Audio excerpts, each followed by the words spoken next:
שבוע טוב, אחיי ואחיותיי, אזרחי ישראל. הבוקר יצאנו, ישראל וארצות הברית, למבצע משולב להסרת האיום הקיומי על ישראל מצד משטר האייתולות באיראן. אני אמרתי לכם הבוקר, המבצע הגורלי הזה יימשך ככל הדרוש, ודרוש גם אורך רוח. אני מודה לידידי הנשיא דונלד טראמפ על מנהיגותו ההיסטורית. הוא מנהיג שעומד במילתו.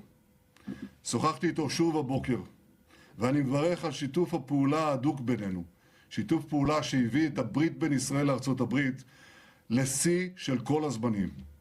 ברית לשלום וברית במלחמה. והמלחמה הזאת תוביל לשלום, שלום אמיתי.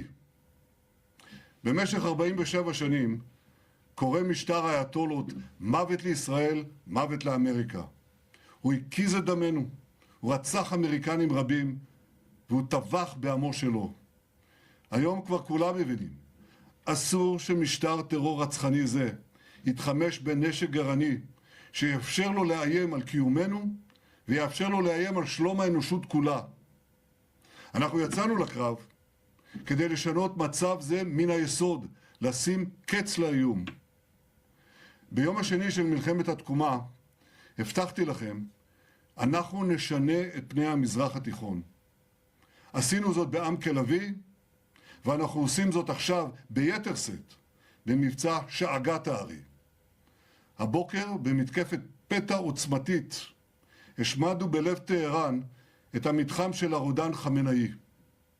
במשך 3.5 עשורים, רודן אכזר זה שלח טרור לרחבי העולם, אמלל את עמו, ושקד כל הזמן, בלי הרף, על התוכנית להשמדת ישראל.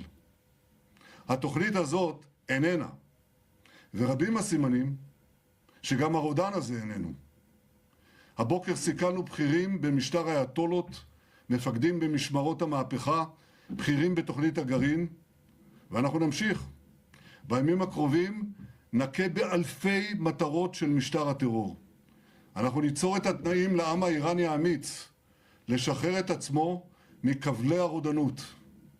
ולכן אני שוב פונה אליכם, אזרחי איראן. אל תחמיצו את ההזדמנות. זו הזדמנות של פעם בדור. אל תשבו בחיבוק ידיים, כי בקרוב יגיע הרגע שלכם, הרגע שבו תידרשו לצאת לרחובות בהמוניכם, לצאת לרחובות כדי להשלים את המלאכה, להפיל את משטר הזוועות שממרר לכם את החיים. הסבל וההקרבה שלכם לא יהיו לשווא. העזרה שהחלתם לה, העזרה הזאת הגיעה. Help has arrived. ועכשיו הגיעה העת שתתאחדו יחד למשימה היסטורית. אזרחי איראן, הפרסים, הכורדים, האזרים, האחווזים והבלוצ'ים. זה הזמן שלכם לאחד כוחות, להפיל את המשטר, להבטיח את עתידכם. אזרחי ישראל היקרים, לאורך כל מלחמת התקומה, שאבתי כוח רב מהעמידה האיתנה שלכם. לא נפלתם למלכודות הדכדוך והייאוש. להפך, זקפתם קומה. נתתם גיבוי ללוחמינו הגיבורים. נתתם גיבוי לממשלה, ונתתם גיבוי לי, כדי להוביל את המאבק על קיומנו.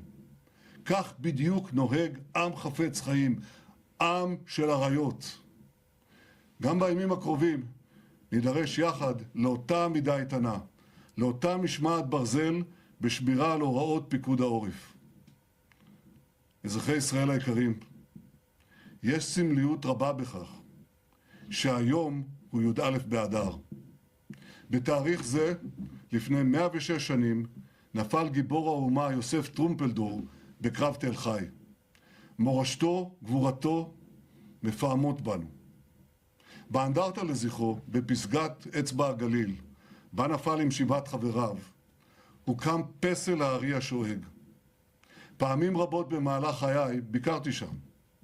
כשהסתכלתי על הפסל, כך תמיד ראיתי אתכם, כך תמיד ראיתי אותנו, את עם ישראל. בעזרת השם, שאגת הארי של חיילינו, של טייסינו, של אזרחינו, נשמעת עכשיו בעולם כולו. והיום יותר מתמיד, העולם כולו יודע, עם ישראל חי.